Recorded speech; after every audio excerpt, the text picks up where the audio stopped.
Stars and Stripes newspaper is our nation's military newspaper, and the Stars and Stripes Museum it's about that. In 1861, the first Stars and Stripes was printed here in Bloomfield. It was found in an attic in 1968. So that's our whole museum. It's wrapped around the original Stars and Stripes and the Stars and Stripes newspaper. The museum is located in Bloomfield, Missouri, because that's where the original Stars and Stripes was printed during the Civil War.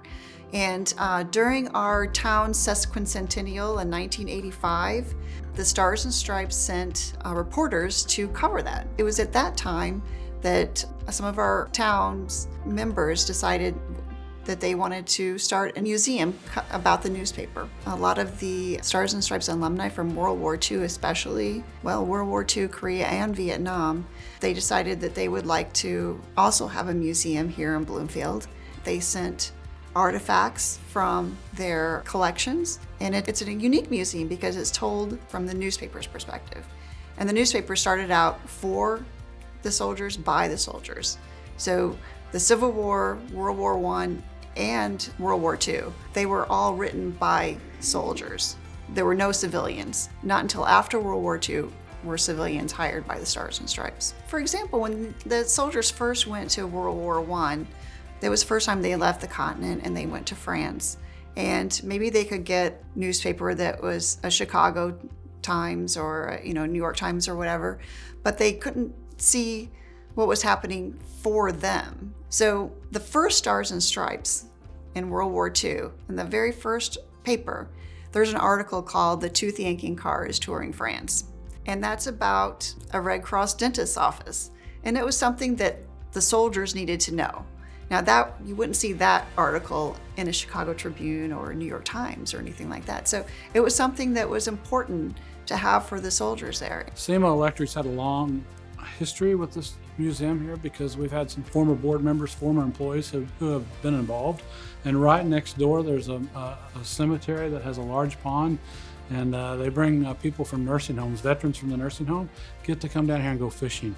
And we've even been involved with that to help them clean their fish or do different things over the years. And it's just a natural connection for us to help because we serve this community, the museums in the community, and by partnering together, it's just a natural thing because this is really, really important what this museum is keeping alive, if you will, to share this history. Our mission is to make people's lives better, and I'll go back to the 1930s. That's why we started as a cooperative family, and now we've started the fiber business as well.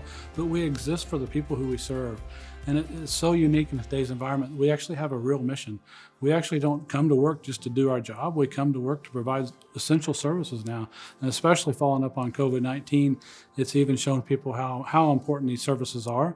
We're just real humble about what we do because we don't exist without the people who support us.